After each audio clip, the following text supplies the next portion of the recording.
Aleluia. Bom dia, irmãos. A minha oração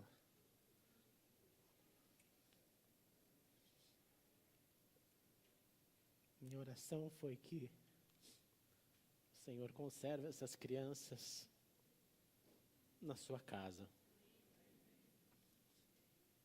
Que o Senhor prepare para eles um caminho, uma vida de louvor, para o louvor da glória de Deus.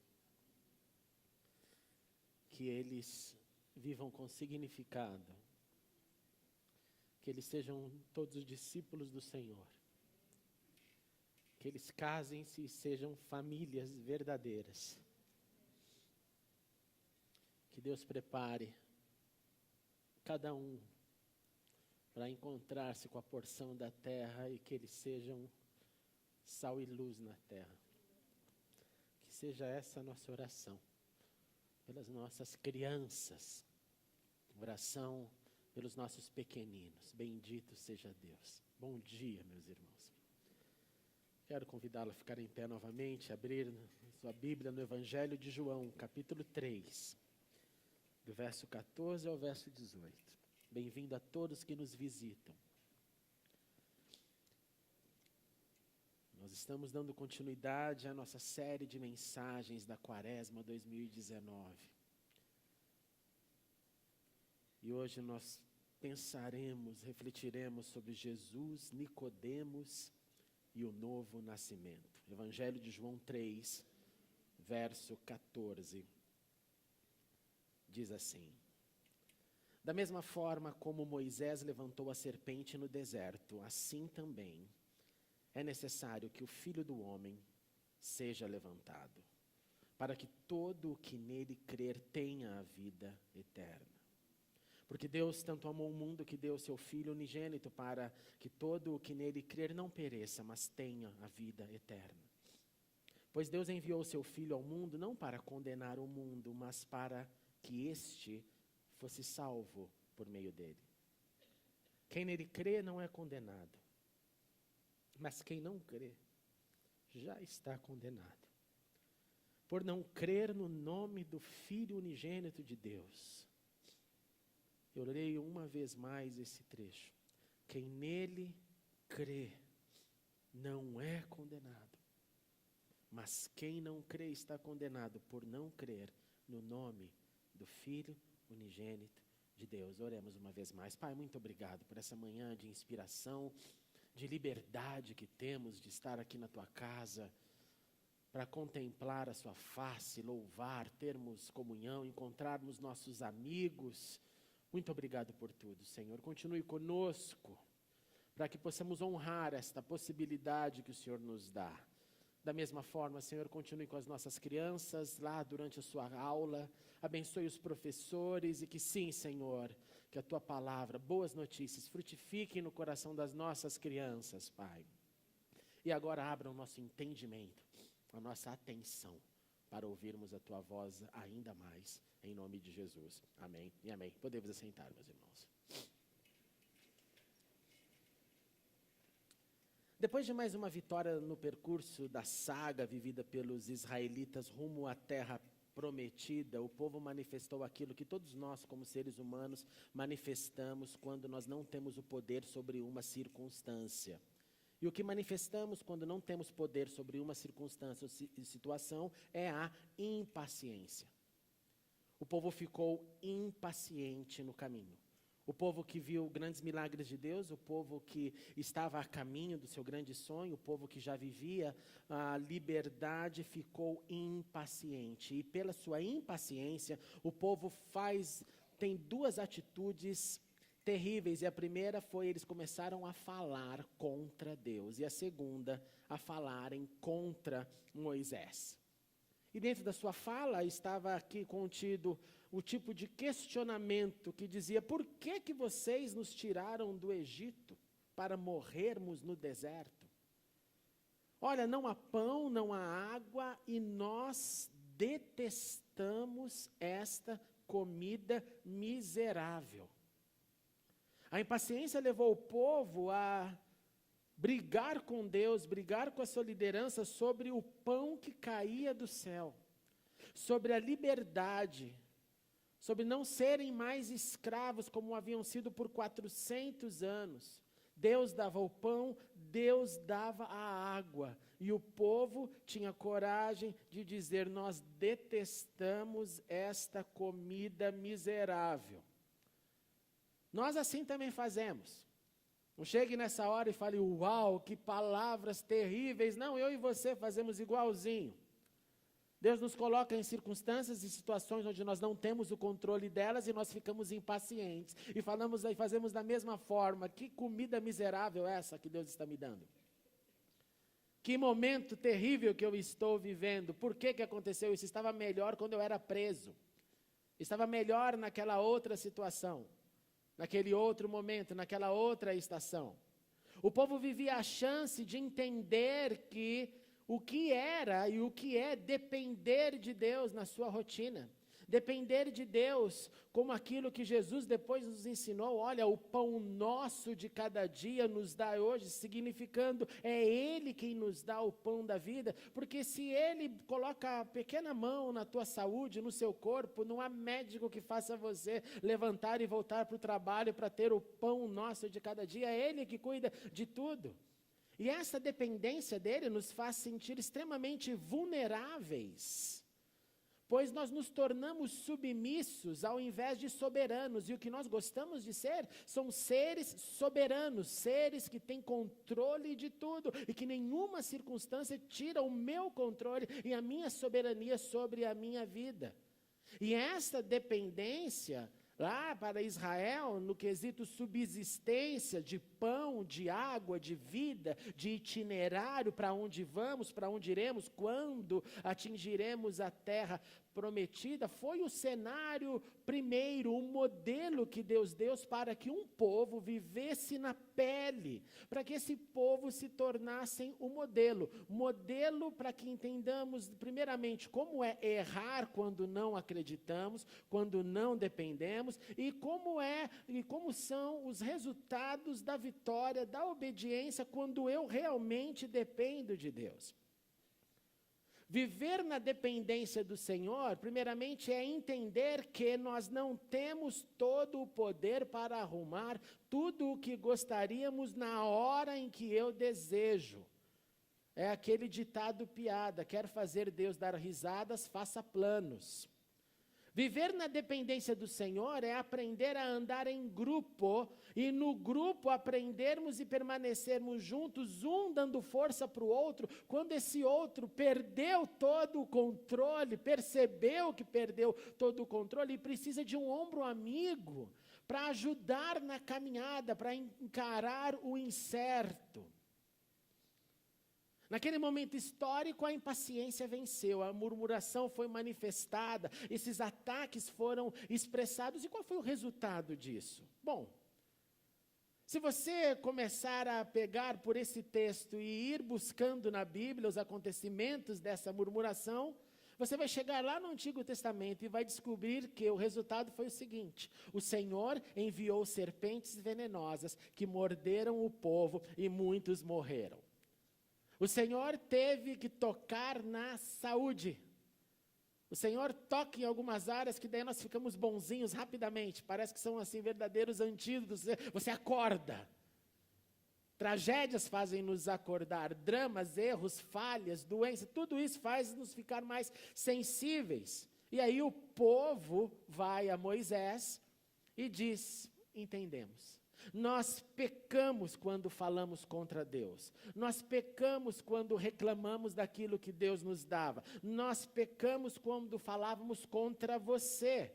Então, Moisés, para acabar essa situação constrangedora, por favor, Moisés, ore ao Senhor. Perceba o distanciamento.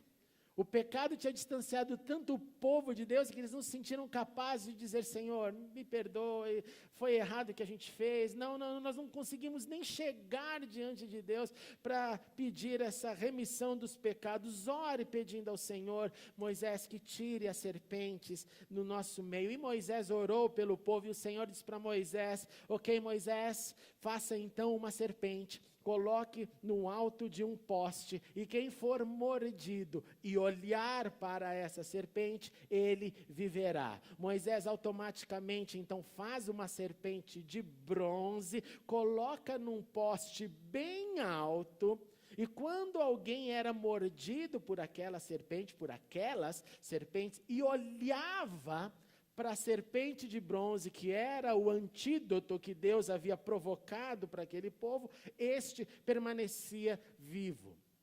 Se nós acreditamos que o povo de Israel, nós estamos falando aqui de provavelmente entre 1 a 3 milhões de pessoas nessa época, eu te pergunto qual foi a altura dessa serpente que eles devem ter colocado lá. Porque num aglomerar-se de pessoas num grupo, isso ocupa um território grande. Então, se a pessoa fosse picada lá tão longe, ela tinha que olhar, correr para enxergar. Por quê? Porque Deus quis assim. E esse evento na história, desse momento quando a impaciência faz a ótica ficar totalmente deturpada e a murmuração crescer diante do pão que Deus dá e da água que Deus dava, ele é lembrado por Jesus na conversa com um grande rabino de Israel, e seu nome era Nicodemos. Nicodemos, um fariseu. Ele era membro do grupo da liderança espiritual do povo, chamado Sinédrio. Ele era uma autoridade reconhecida, ele era um mestre. Ele vai até Jesus durante a noite, e ele começa uma conversa impressionante. E ele chega diante de Jesus e no abrir da sua boca já dá para entender que alguma coisa estava acontecendo na vida de Nicodemos, mesmo antes dele se encontrar com Jesus. E por que digo isso? Porque ele chega até Jesus, sendo ele um mestre em Israel, ele sim tinha as credenciais da autoridade da época, e ele chega para Jesus e não diz assim: "Ô Jesus, filho de José". Ele chega para Jesus e diz: "Mestre". Então ele reconhece já que está diante de alguém que ele coloca ali no mínimo da altura dele para cima. Alguém que ele como autoridade reconhece como autoridade e diz: "Mestre, nós sabemos que ensinas da parte de Deus, ninguém pode realizar os sinais miraculosos que o Senhor faz se Deus não estiver com ele". Então Nicodemos já sabia dos milagres, os milagres já começavam a correr na boca do povo. Nicodemos teve então uma curiosidade para entender melhor o fenômeno Jesus da Galileia, o reconhece como rabino, o reconhece como mestre, demonstra esse reconhecimento, e aí entre mestres a conversa acontece, e Jesus responde para ele: "Olha, eu te digo a verdade, Nicodemos, ninguém pode ver o reino de Deus se não nascer de novo". Nicodemos Jesus vai logo no início, ele começa no que é a vida, o porquê alguém vive. Nós acabamos de orar para que Deus abençoe as nossas crianças, que estão cheias de vida, como era a sua infância, cheio de desejos, seja de brincar, de fazer, de realizar, de acontecer, de experiências, e ali nessa vida que eles vão adquirindo e conquistando, eles vão construindo os seus sonhos, as suas frustrações, os seus momentos. Jesus começa a conversar com esse mestre, tentando trazer para ele essas lembranças do que constrói alguém, um ser, uma pessoa. E Jesus então coloca esse ponto logo sobre o início, a vida. E Nicodemos pergunta: "Mas como pode alguém nascer sendo velho? Se não dá para entrar de novo no ventre da minha mãe?"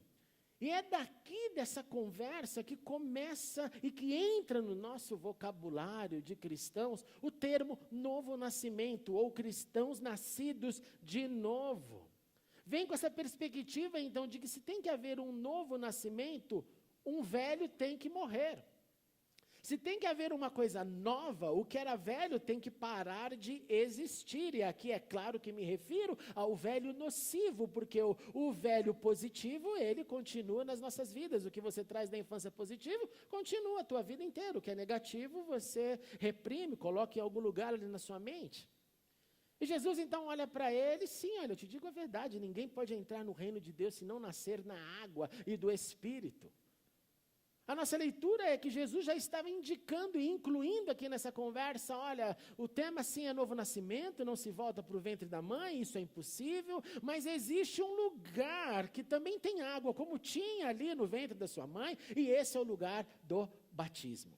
E além desse batismo, desse nascer da água, também tem a necessidade de você nascer do Espírito.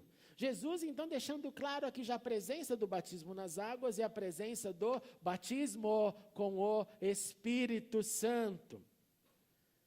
E Nicodemos, nesse momento, devia estar com a cabeça fritando já do que está falando esse mestre. Eu vim aqui para a gente ter uma conversa não tão formal e ele já entra em temas completamente complexos. E Jesus vai piorar ainda a situação dele. Olha, Nicodemos, tem outra coisa, tem uma coisa que é carne e espírito. Quem é da carne e fica na carne, só vive na carne. Quem é no espírito e vive no espírito, anda nesse espírito e nesse espírito cresce. Não se surpreenda pelo fato, então, Nicodemos, que eu estou te dizendo sobre uma nova vida. Porque a velha vida é a vida na carne, a nova vida é a vida pelo espírito. Portanto, se você permanecer na carne, é só carne que você vai produzir. Se você permanecer no espírito, você vai produzir, então, frutos deste espírito. É necessário, Nicodemos, que haja uma decisão de submissão de todos os nossos propósitos e entender os propósitos dele para nós. Os propósitos que ele nos coloca para a vida inteira. E tudo isso, antes que você se equivoque, não tem a ver só com um novo nascimento referente à minha salvação. Mas como as crianças que aqui oramos, tem a ver com uma vida inteira no status de novo nascido, de nascido de novo, e não só um passaporte carimbado para o céu. E Nicodemos entendia bem isso, porque havia gastado a sua vida estudando, aprendendo, se desenvolvendo, para ser então o mestre e um dos em Israel. Jesus continua complicando, olha, tem um vento, Nicodemos, e quando você fala vento, dentro da cultura judaica, todo mundo ali já traduziu automaticamente, nesse contexto, em espírito.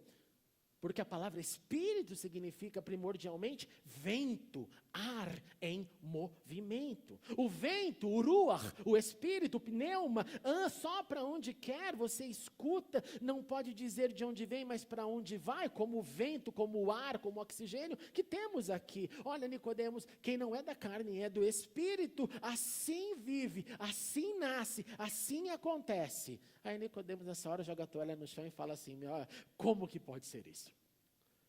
Ele não está entendendo nada. E Jesus então retribui o título que recebeu. Nicodemos começou a conversa dizendo o quê? Mestre. E Jesus retribui agora o termo dizendo, você é mestre em Israel e não entende essas coisas.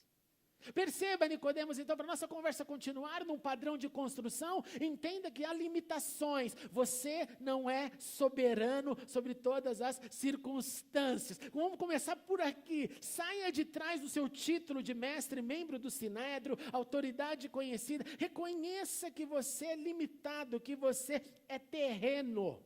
Aliás, Nicodemos, quando eu falo de coisas terrenas, vocês não entendem. Quando eu falo de coisas celestiais, vocês também não entendem. Vocês não entendem nada. Então entenda o que isso demonstra e prova. Isso prova a fragilidade do ser. A fragilidade que você tem, Nicodemos, ninguém jamais subiu ao céu, a não ser aquele que veio. Nicodemos, quando eu falo de coisas do alto, eu falo de quem vem de lá do alto, para chegar aqui embaixo e falar conosco. Essa pessoa era Cristo encarnado.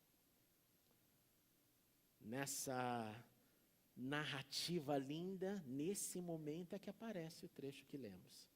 E aí Jesus recorre a Moisés, a desobediência, a impaciência, a serpente, o amor de Deus, o Deus que deu o Filho unigênito, o Deus que tem um plano de salvação, o Deus que não quer encarnar, a luz que veio, o verbo que se encarna, a constatação de que, olha, se eu ando na luz, eu pratico a luz, Nicodemos, então, se eu ando nas trevas eu permanecerei, e a conversa de repente acaba. Jesus não faz uma conclusão, não faz uma sumarização de todos os fatos. Jesus não pede para Nicodemos levantar a mão. Jesus não diz, então, Nicodemos, você quer aceitar eu mesmo agora? Não, o texto só diz, depois disso, Jesus foi com seus discípulos para a terra da Judéia, onde passou algum tempo. Deixa o homem com essa bomba na mão e no coração. Deixa ele ficar fritando isso na sua cabeça. Deixa ele entender.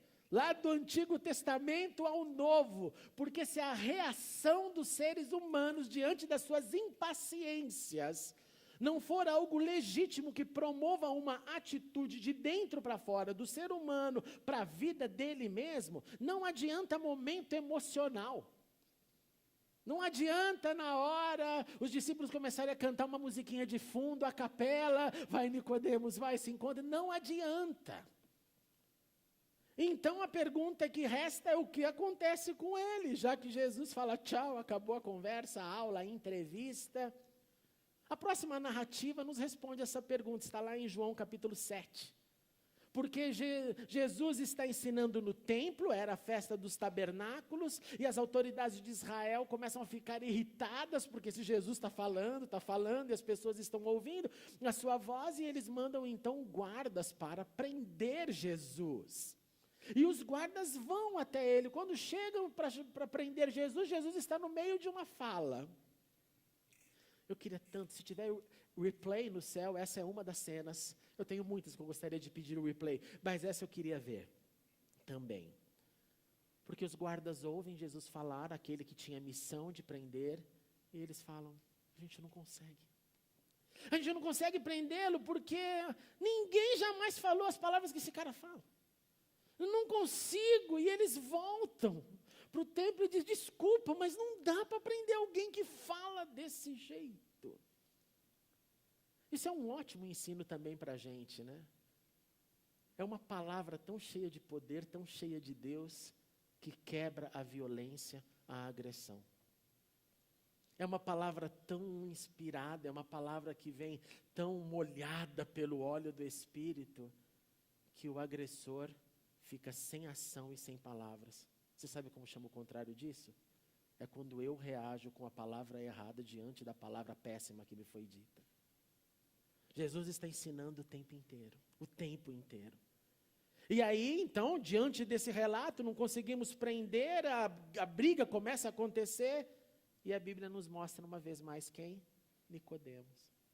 Nicodemos, aquele que tinha procurado Jesus, ele joga a perguntinha no ar, como quem não quer nada, ele ainda é tímido, ele ainda está no processo de um novo nascimento, e ele pergunta, gente, a nossa lei condena alguém sem primeiro ouvi-lo, para saber o que ele está fazendo?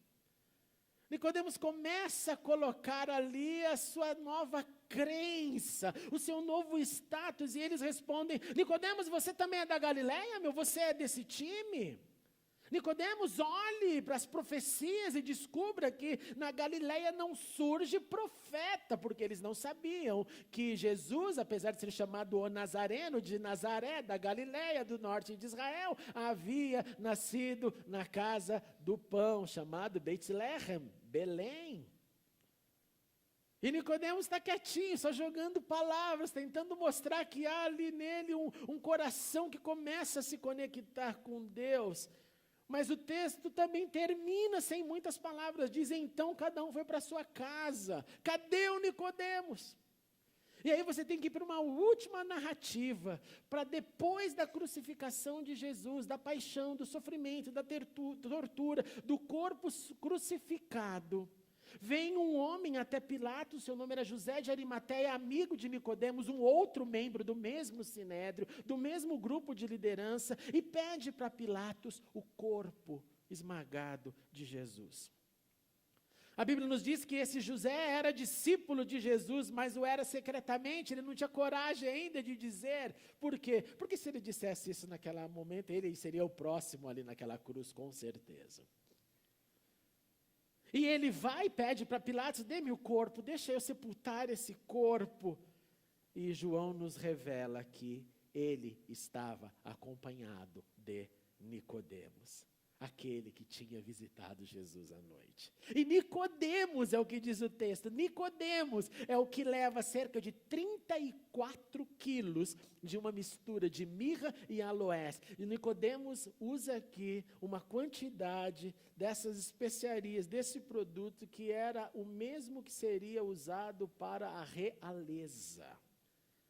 Jesus não é mais somente o seu mestre. Jesus agora é rei. Tomando o corpo de Jesus, os dois envolveram em faixas de linho.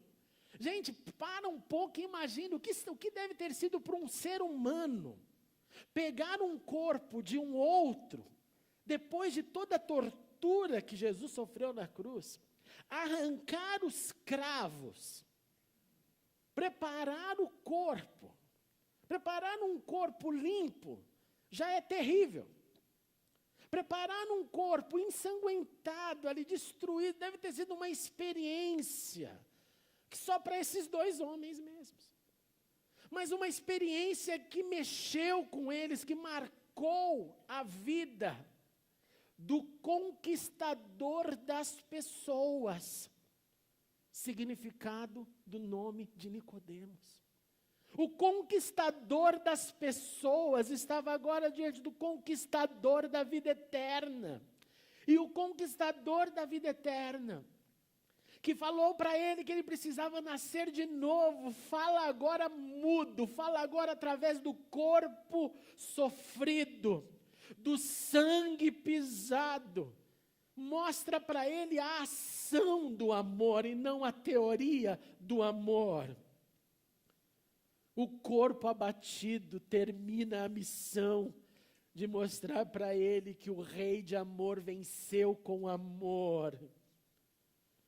O que a gente conclui disso, meus irmãos e irmãs? Primeiro, o novo nascimento tem a ver com uma decisão plena de vivermos com os desígnios de Deus.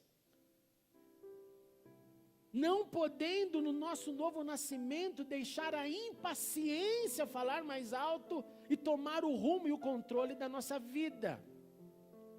Jesus é um modelo designado para nós seguirmos. Ele é a nossa lição de casa, até o último suspiro de vida. Novo nascimento implica em desenvolvimento da nossa vida e não na paralisia, porque fui salvo. E isso que tem que mudar na nossa vida. Não é gozar de um status adquirido, é viver o status em missão. Esse desenvolvimento acontece proporcionalmente, meus irmãos e irmãs, à medida que eu me aproximo de Cristo, olho para Ele e falo, Senhor, eu quero imitá-lo em todo o tempo. É quando eu manifesto, começa de maneira tímida. Será que a lei condena alguém sem ouvir? Começa tímido, como foi Nicodemos, mas termina publicamente. Aqui estão as especiarias, eu pego o corpo, eu honro este corpo. Começa tímido, sozinho, solitário no coração, termina público para todo mundo ouvir e entra nas páginas da história. O novo nascimento é confessado, meus irmãos e irmãs, muito além do dia do batistério, o dia do seu batismo, quando nós confessamos publicamente Jesus como nosso Senhor.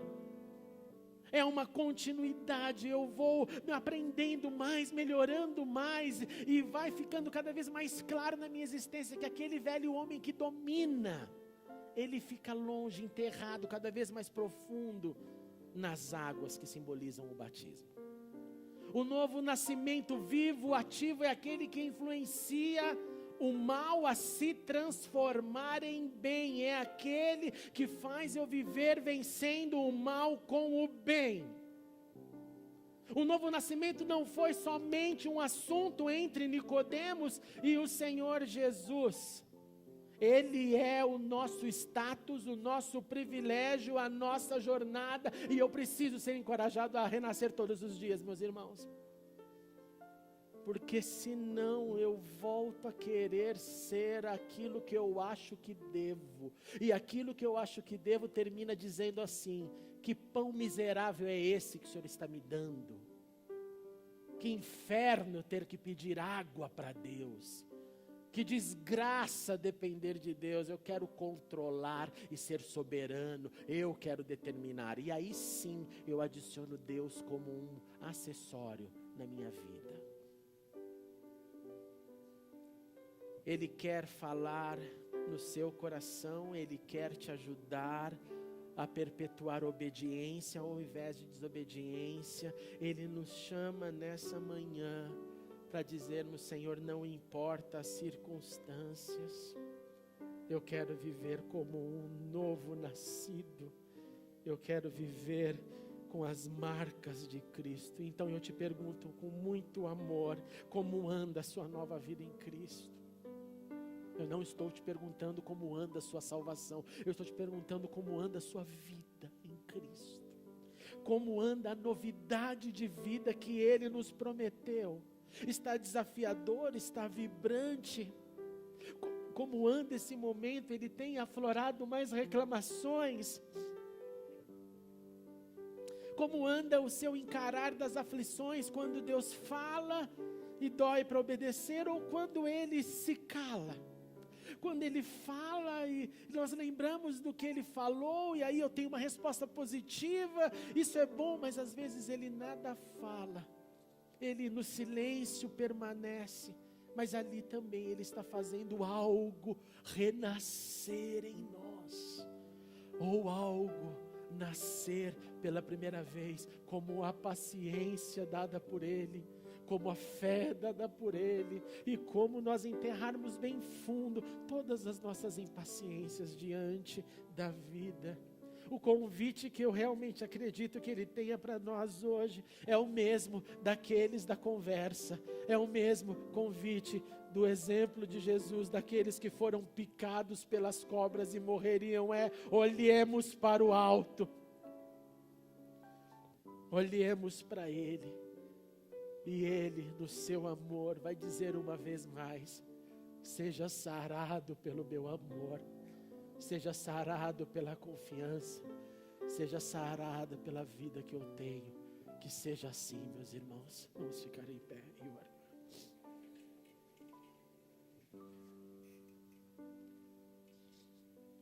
Vamos dar as mãos, meus irmãos. Se quiser fechar aqui o corredor, vamos ter um momento de unidade. Oh Senhor, oh Senhor.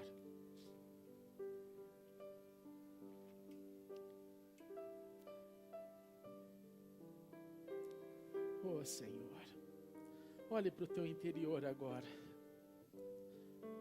Olhe para a sua nova vida, que não foi só nova no dia que você se encontrou com Cristo. Ela tem que ser nova todos os dias, maior todos os dias. Vamos primeiramente cantar essa canção em oração. Eu quero ser, Senhor amado, como um vaso nas mãos do oleiro. Quebra minha vida, sim, Senhor, e me faça de novo. Eu quero ser, eu quero ser, eu quero ser, eu quero ser um vaso novo, como tu queres, Senhor amado, como tu queres, Senhor. Tu és o oleiro e eu o vaso. Tu és o oleiro e eu o vaso. Quebra minha vida e me faça de novo. Quebra minha vida e me faça de novo.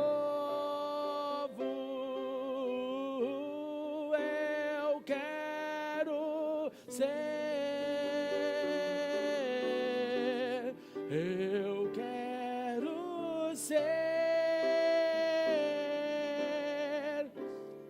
um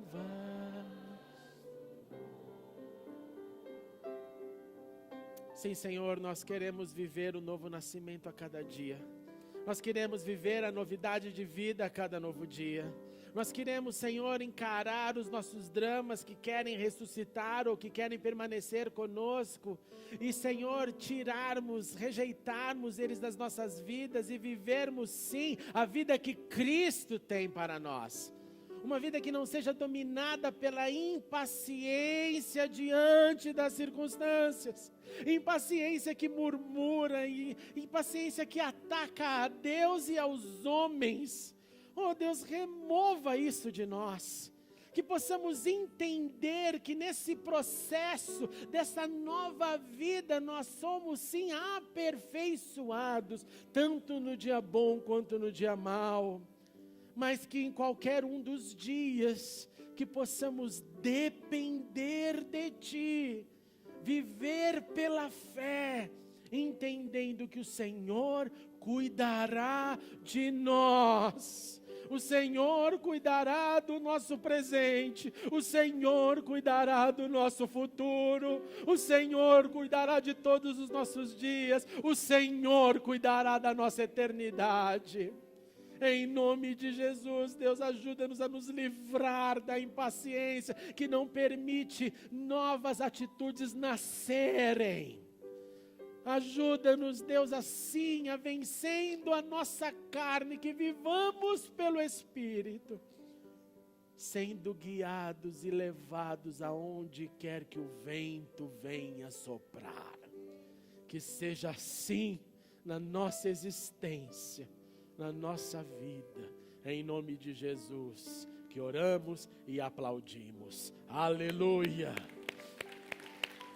Glória ao Senhor, glória ao Senhor.